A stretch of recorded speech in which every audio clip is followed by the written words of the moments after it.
Ar an líon anois tá Bernie Kelly Oifigeach Cumarsáide agus Gaeilge ó Comhairle Contae Fhine Gall. A Bernie fáilte go dtí an chláir? Dormí magat, just consulat. Okay, Bernie, a féidir a intin dom cad é a nuach seo atá goibh maidir le scéim teanga nua I gcomhar le hAcht na dTeangacha ag an gComhairle? Okay. Tá Comhairle Contae Fhine Gall man an prósis chun á ceathrú scéim teanga ullmhú.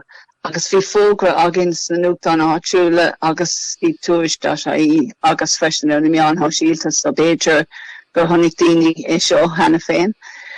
Sin dáta dearna chun aonach de choristeach ná híine an cúgaláda ní Marta. So is é an puspóir chun a cíntiú go méid fáil níos mór sheirbhísí peibhní trí Gaeilge agus go méid siad ar caiid an níos airde.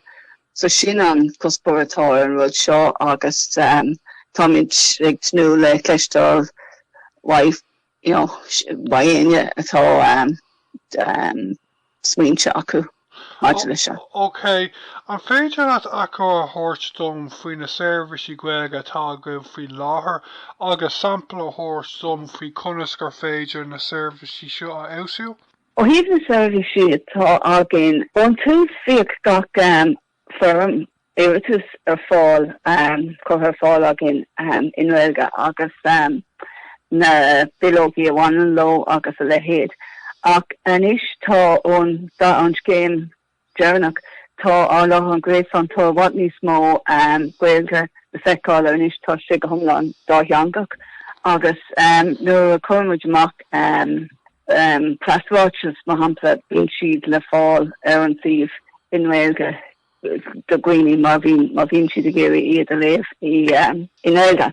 Agus freisin chun unscomhaimid an seirbhísí chur fáil don phobal cumid ullún tre fáil don California, so thuí daoine go dtí an Gaeltacht agus rinne daoine don daoine mína ag dal leis an phobal rinne cúpla duine cuasaí le Gael cultúr agus lehéad agus tá lista chutha le chéile a daoine le Gaeilge má tá daoine ag éirí Gaeilge Gaeilge labhairt agus tá tá Gaeilge le feiceáil na cóirí agus a lehéad freisin agus ar meán thoisialta tá na meán thoisialta an tábhachtach faoi láthair tá siad chun cin go mór agus úsáidmid Gaeilge ar na meán thoisialta chun smaid an Gaeilge níos feiceálaí anis freisin sin rud eile a déanamid. Go na gnása a bhí si tá sin a fáil ar an suíomh in Gaeilge sin an rud is tátaí. Bhís ag bráth nó ar bhíomh gréasán teiste go hionach go thaobh na Gaeilge. Okay, an bhfuil tóra got faoi cén chuig ar féidir na seirbhísí a amsú? An rud a rian lom faoi sin is uanta ní bhíon is ag daoine go bhfuil na seirbhísí sin a fáil agus féidir gur ceachúin níos mó a dhéanamh chun é seo a feidhlú leis an phobal go bhfuil seirbhísí seo a fáil trí Gaeilge. Na tá lehanach ar an tá nóta ar an lehanach baile ag an sigréis an gohfuil sé fáil in Gaeilge, but beidir nach bhfuil sin so sin rud go bhálinn a dhéanamh go méid sin níos feiceálach go bhfuil na seirbhísí agus freisin ilún siad rud eile le just go mbeidh daoine le Gaeilge ar fáil chun an seirbhísí chu ar fáil cos ag sin níos éascad a méid níos mó balfóine agin le Gaeilge chun an seirbhísí sin a rud is. Agus tá ríomh speisialta goibh nach bhfuil do seirbhísí Gaeilge? Oh, tá actually, yeah, ólas a Fingal leis a dhí má tá aine ag éirí seola ríomh fiheola trí Gaeilge le sin an ríomh an seola is fearr chuné sin a dhéanamh. Ólas a Fingal leis é. Rinne mé einacht don scéim teanga thar an deir seachtaine, agus just tá smína bheile a gom inis ar barma ceann. Beidir nar tá sibh cór fógra generálta as Phríora amach ba cór an seo an ríomhos Gaeilge a luigh freisin sa fógra céine? Tuigim unscomhaimid is ag daoine, tuigim gomaith, an téine aib faoi sin is uaireanta fecin daoine an ríomhos sin ólas a Fingal leis agus úsáidin siad do gachrúd agus sin an téine, but is míanamh maithé sin ag an céine go maith go mai an rifos sin go feicáil like go éis like daoine go bhfuil sé. Tá táirseach a gcuibh bhar Steve Grayson nach bhfuil? Tá, so mátá tú a géirí aine sa cóisteach té go dtí an táirseach sin consult a Fingal agus tá sin a fáil ar an Steve Grayson. Ach mátá feib agat lei sin is féidir just rifos a heola thugam freisin ag ólas a Fingal chun aine sa cóisteach agus é sin a dhéanamh bheith an cúgal á mí máta. Bhí deachreacht a gom leis an táirseach ar an deir seachtainna so heol mé rifos a cúisteach. An mé má ainacht mar rifos fáil sé ar an deirseach freisin? Caine sin a isú ná I go ag ceart le chunastal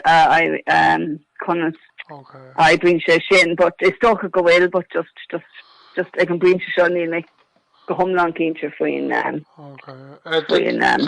Támsásta dá meach sé tá sé fáinte, so gus bhí tú go bhfuil sé fáinte agus fáinte chus ná. Vís just gon teachta dro ar an aglah a bhharní. Vís ag bradan mar haomhan a gréasán cúpla Comhairle Contae eile in air le déanaí maidir le seirbhísí Gaeilge agus bhí na síomhan a gréasán seo an a lá go haomh na Gaeilge de. An bhfuil torm a go faoin gcuí a féidir é seo tarlú go fáil na léanta seo? Well, báin síomhan a gréasán leis na scéim teanga a bhíon ag na Comhairle Contae, difriúla agus bhín cealtain na difriúla ag gComhairle Contae. Agus féidir go bhfuil glóir brigeis maidir le Steve Grayson a cumad rathe I gá teanga.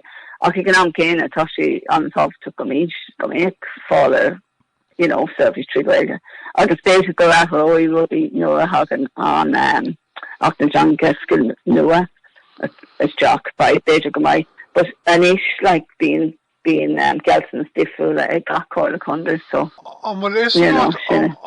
Anhfuil if a Gaeilge if a go a gComhairle Contae in there no will an Comhairle Contae had gone ceann with Scott? Tá cúpacin gán ceann.